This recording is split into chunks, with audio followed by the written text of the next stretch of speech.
Well done. To Chumash Rashi, the Torah portion, Eikev, we are in the fifth reading.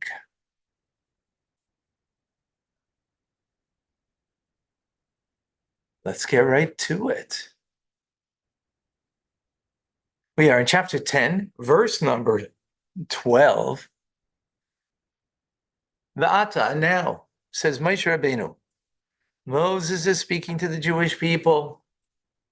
He's rebuking them. He's empowering them. Rebuke and empowerment come together. Before they enter into the Holy Land with Joshua, Yoshua, who's going to be the leader. So he says, Vata, and now Israel, Jewish people, Ma Hashem Alekecha, what is Hashem your God? She'el mi'imach. What is he asking from you, after all? What's the bottom line over here, right? A lot of things that we've spoken previously. What is he asking for you? Ki'im, only. The only thing he's asking from you, liyira, is to fear as Hashem Elokecha, the Lord your God. All God is asking that you should fear him. Right? Not fear of punishment, although on simple level might be, right? We had this in chapter 42 in Tanya, you recall. Lalech as to go in and to go in it, to go in his ways. Now, to fear God in order to, you should go in his ways. La'ava, I say to love him. La'aved, so it's interesting, you should fear God to go in his ways and to love him. And to serve Hashem your God with all your heart and with all nafshecha. Very interesting verse. Let's see Rashi on this. Right? Number 12.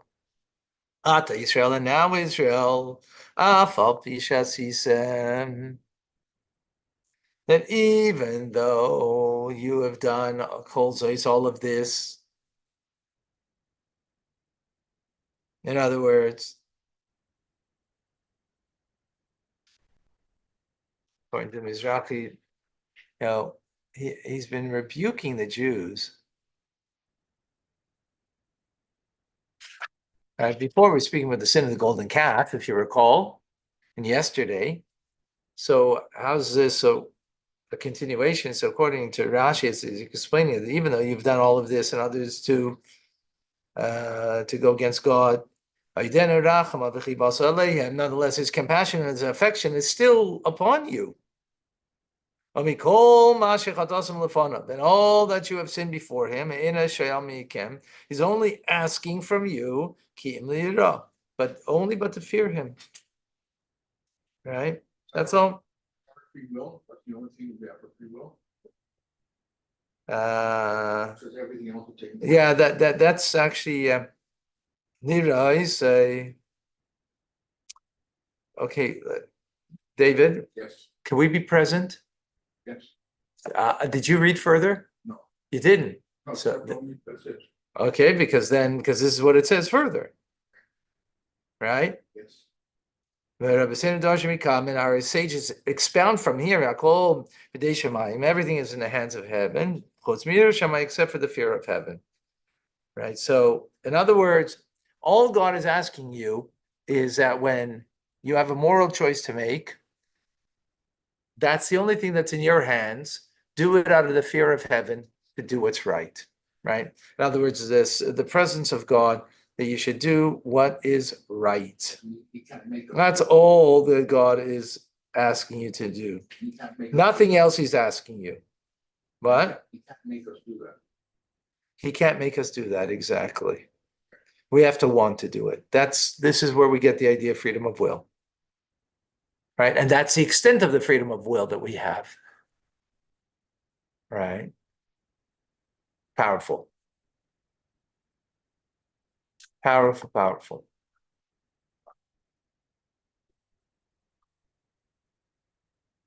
You're not free to be a millionaire. You're not free to climb the corporate ladder, right? You think you are making choices that you're free to make. You're not. The only thing that your choice is that even if you were brought up in in a hostile environment, broken family, you could still do the right thing. You could still do right from wrong. Okay, number 13. Nishmas mitzvahs, Hashem, and how will that express itself? That you will keep the commandments of Hashem as chukos of His statutory laws. And it's not just the ordinances that make sense, but those things that are beyond, right? That I'm commanding to you that it's good for you. Rashi, Lishmar's mitzvahs Hashem to keep the commandments of God.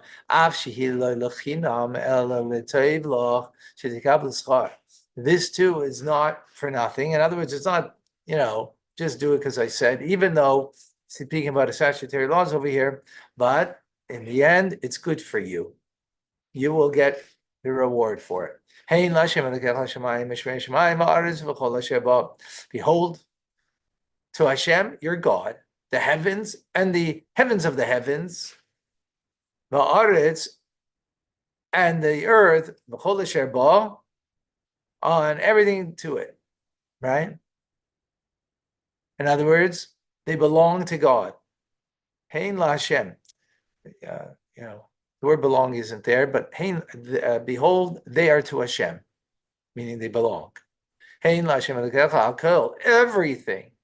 Afal pikein, Hashem mikol minakol. Everything belongs to God. But only what did God want? What does He desire? Our forefathers out of everything, the whole universe, right? So He's saying everything belongs to God. Only your forefathers, Hashem desired to love them, and He chose their seed. After them, you from all of the nations, as this very day. And still, this very day, God still chooses us, right? Not because we are phenomenal, and we're great, but because our forefathers are phenomenal and great. But then, because of that, now He desires us. In other words, it's not because we achieve something; it's because we are something, the ones that He chose. Just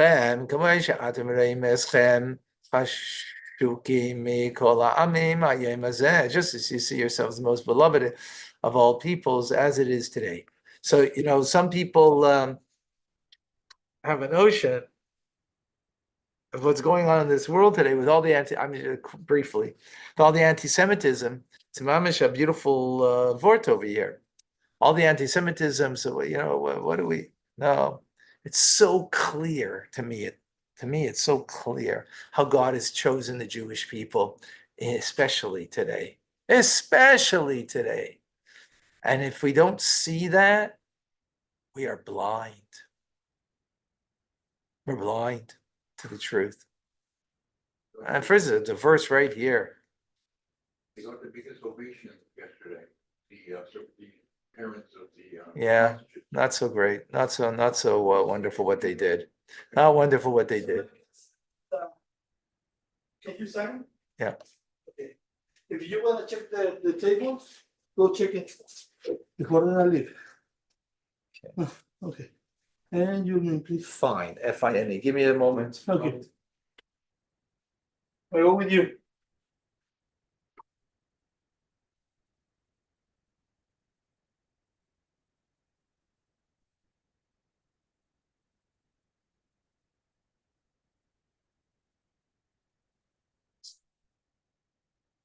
parents of the hostages. Parents of the pensioners. Last night. Two parents of hostages, Josh. Yeah. Anyway, we won't go over there now. But the equivalence they made was not right. There's all types of people there. That's not what they went after, right? They go after all types of people. That's first of all, and secondly, they didn't, it made it like there's innocent people there. Like innocent on both sides, not innocent on both sides. Not when you parade on the 7th. And now you're crying? Oh, because it's not going your way. So you're crying today. No, on 7th, you didn't cry. You were happy. You're not innocent. Anyways, that's a separate story. But the point I want to make out over here, look at what it says over here. It's unbelievable. As it is this day, God chose their seed after them out of all the peoples, as is this day. So we're reading it today. It means today. Torah is eternal. It's speaking right now. God is choosing, it shows us right now, and it's so clear how we are the chosen people this very day. The only ones who have a problem with that is the leaders in Israel. They're the ones who have the problem because they don't talk about it. That's why they're not real leaders. Okay, I said too much already. Maltem, it's arless. Okay. I got to listen to the next verse. Maltem, and you should circumcise. It's arless levavchem, the foreskin of your heart. The arpechem, and the stiffness of your neck. Loy sakshu oy, don't stiffen more. Wow, arlis abovchem, eitim belavovchem v'kisa, the blockage and the covering of your heart. All right, we always speak in Chassidus, right? The outer heart, the inner heart. We're speaking about that when it comes to speech. Outer, right? Anyways. Ki Hashem Elokeichem. Unbelievable how this is like so relevant today. For Hashem, your God, who Elokim, He is the God of gods, the Master of masters, the Lord of lords. Hakel Gadol, the God that is great, Agibor, mighty, Vanera, and awesome. Shalayis upon Him, that you can not show favor. God who will not show favor, and He won't take a bribe. Sichon the Rebbe on this today, this week. Rashi, La Yuchal, Shum Adam, La Atzilas Chem, meaning, what does it mean? He's the master of all masters, the Lord of all lords, meaning that he is the master that you will not be able to deliver from his hand. Now, whatever he wants, he's going to get. La Yisapanim, La typical Ulay, you should not cast off his yoke.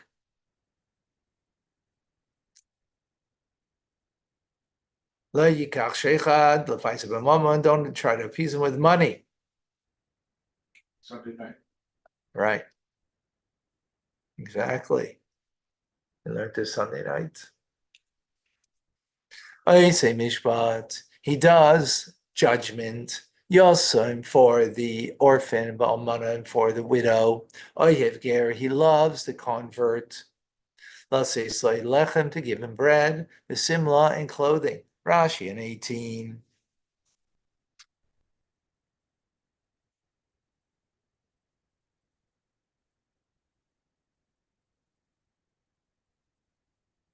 In 18, he carries out judgment for the orphan and the widow. We see that the word might in the preceding verse is next to his might, and you'll find his humility.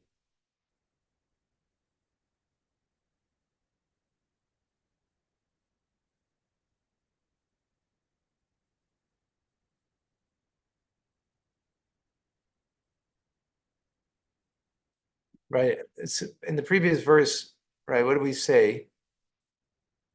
That God he's a God that's great, powerful, mighty, awesome.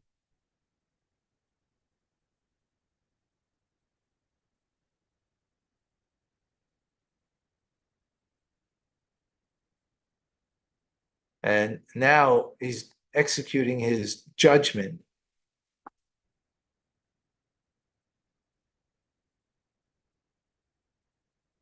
Second.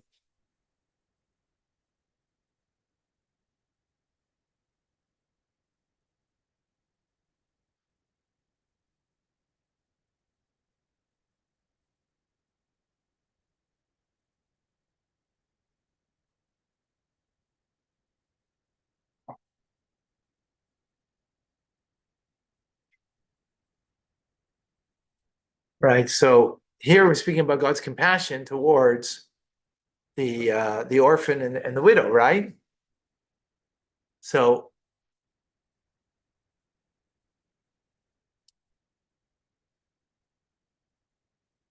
how's that fit with the previous verse where he's speaking about like it's like going off? Here he's speaking about a great and mighty, awesome. So what is the mighty over here got to do with now that he's doing a judgment, executing judgment for the orphan and the widow and for the convert?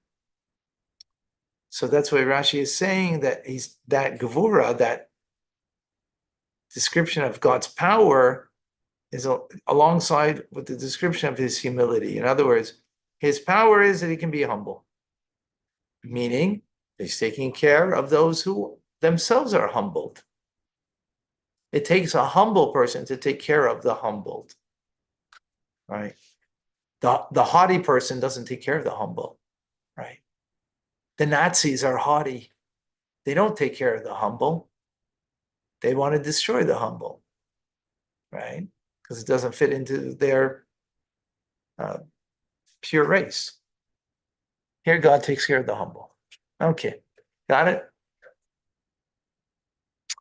He loves the convert who gives, and he gives him bread and a garment, clothing. This is the significant thing. That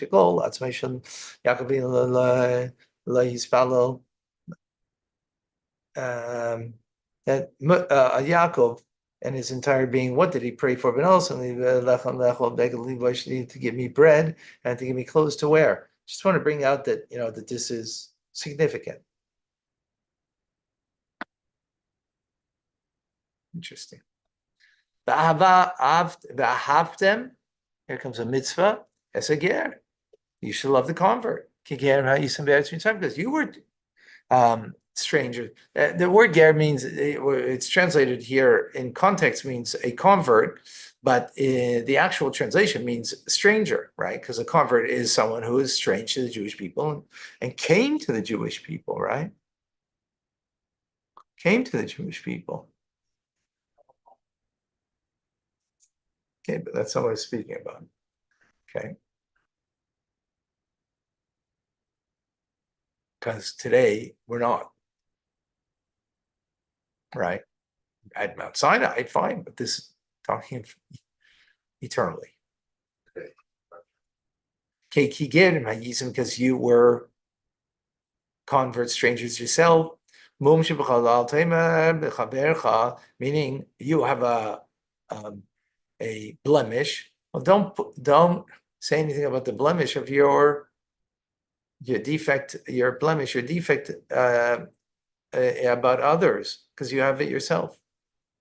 Because you yourself were slaves in Egypt, right?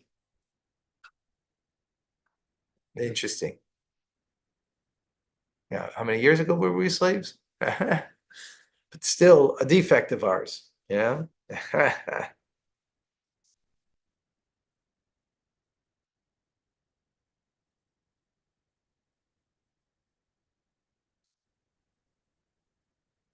As Hashem Elokecha I say, Hashem, your God, you should fear.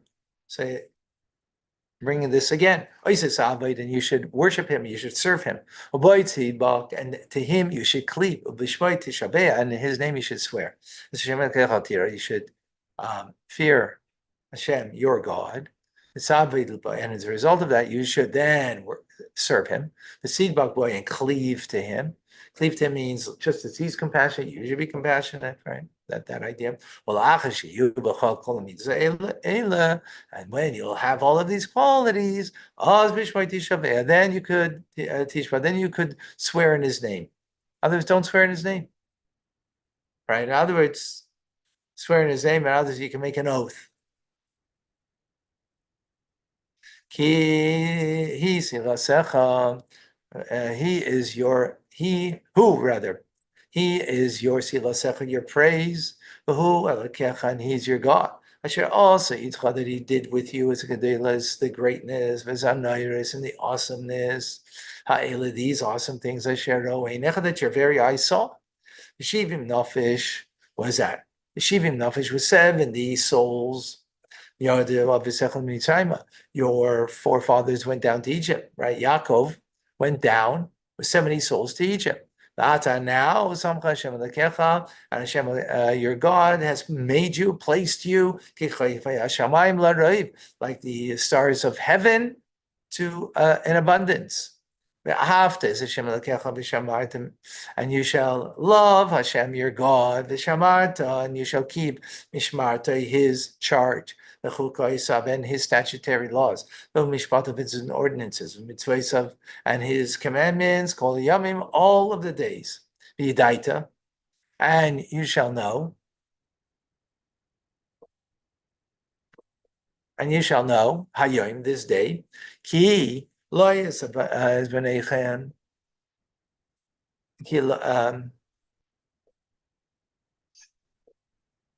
that and I don't speak to your children, Asher lo yadu, that do not know, Asher lo yiro, that they do not know, v'lo yiro, when they did not see, as Musar Hashem Elokechem, the chastening, the rebuke of Hashem your God, as God lay his and his greatness, his yad chazaka and his mighty hand, his natuya and his outstretched arm. In other words, I'm talking to someone, the people who know of this. And verse number 2. You should know this day, to new lave, and others. Be attentive, focus your heart to this, ladas, to know, ulahavin, and to understand, or likabel, and to accept, teichachti, my rebuke. For it's not with your children that I'm speaking now. That they can say, we don't know. I did not see, we didn't see and all this. Others, you can't make the claim, I'm not aware. I didn't know of this. I'm Johnny come lately. No. You knew, you saw, you appreciated, you saw God's greatness, his mighty hand, outstretched arm. Right? It's interesting. Like, what does this mean exactly? Because this is a new generation, right? This is a generation that was born in the desert. And many of them, most of them, anybody who was 20, 30, up to 39, and even if they were 40, they were just born by Mount Sinai. Like, they don't remember, they didn't see. It's interesting that this is what's going on, and Rashi doesn't deal with it. I guess it's not an issue. Okay, that's why it says as a soisav and his signs, v'es and his deeds, Asher also that he did b'seich Mitzrayim in Egypt. The Pharaoh and to Pharaoh, Melech Mitzrayim, the king of Egypt, will call Arta into his entire land. Asher also Lechel Mitzrayim, and that which he did to the army of the Egyptians, L'susav, and to their horses, and to their chariots. Asher Hitziv, that he covered or caused as may the water of the Yamsuf, of the Sea of Reeds, al pneihem, to cover their face, beridfam, in their beridfam achareichem, when they chased after you, the Yabdim, and Hashem destroyed them. Hashem ad hayom until this very day. That's interesting. What does it mean until this very day? They're destroyed to this day. Interesting. And that which he did for you in the desert. Okay, this is something that they experienced, but what happened in Egypt?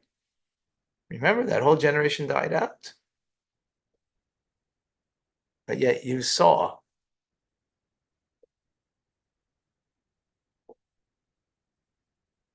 Right? That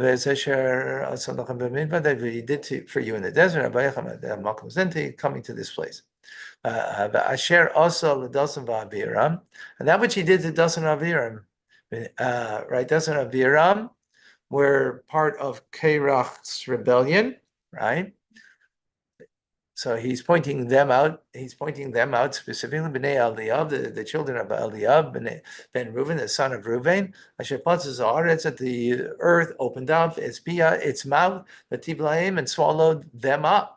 Is Batehem and their homes, Vezalehem and their tents, Vezkol and Yakum and everything that of their possessions, Asher Beraglehem, that were at their feet, the Kerev Israel, amidst the Jewish people. Rashi. The Kerev Kol Israel, in the midst of the entire Jewish people, Kol Malkam Shaya Echad Mehem Barech, whenever one of them would flee, Aras Nifka Ben Tachtav, what does it mean amongst the entire Jewish people? What is that emphasis? What's that the exactingness? It means if one of them would flee, the earth would split open and swallow the Lamb of Balata. That's according to Rabbi Yehuda. Nehemiah said, Nama doesn't it already say, but that the mouth opened up is and it doesn't say mouths, it says mouth. In other words, it wasn't in different areas that the mouth opened up and got them if they tried to run away. Amalai, so Rabbi Yehuda responded, Mani Mekayim, then was in Bekerev called Israel, was in the midst of the entire Jewish people, Aman Nehemiah. So he responded, Nehemiah to Rabbi Yehuda, Shenasi Sa'aret Midran Kim Mashpech. It means that the ground became inclined like a funnel, and then whenever there was one of them, they rolled until the splitting open of the earth. So it wasn't that it was split there, but what's being called Israel, it means that they kind of all rolled and fell into, it's like, they kind of was like slanted and they fell into one place. It's called Yikum Asher B'Ragleihem, and all the sustenance that was at their feet, Adam, this means the property of a person, Shema Midai Araglav, he stands him on his feet, which stands him on his feet, rather. Yeah, why does it say everything under their feet, by their feet? It means those goods that make you able to stand up on your feet. In other words, that you have security, right? Just like your feet are what makes you secure to the ground, or on balanced on the of the ground. 7. Because your eyes saw as Hashem, the act of God, Hagodol, which is great. Asher also that which he did. This is going back and connected to the verse number 2. As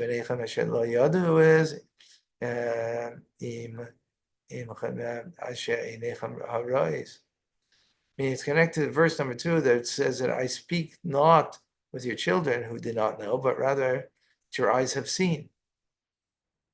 Wow, interesting. Verse number 8, Ushmartem, and you should, as a result of all this, therefore, you should keep, heed, guard, it's called a mitzvah, all of the commandments, that I am commanding it today. In order that you should be strengthened, and you shall come and take possession as the arts of the land that you are crossing there to take possession of. In order that you should extend the days, live long on the earth, that was sworn, Hashem swore to your forefathers, to give to them, and to their seed, as a land flowing of milk and honey. Weird. Wow. Okay, we'll see you shortly.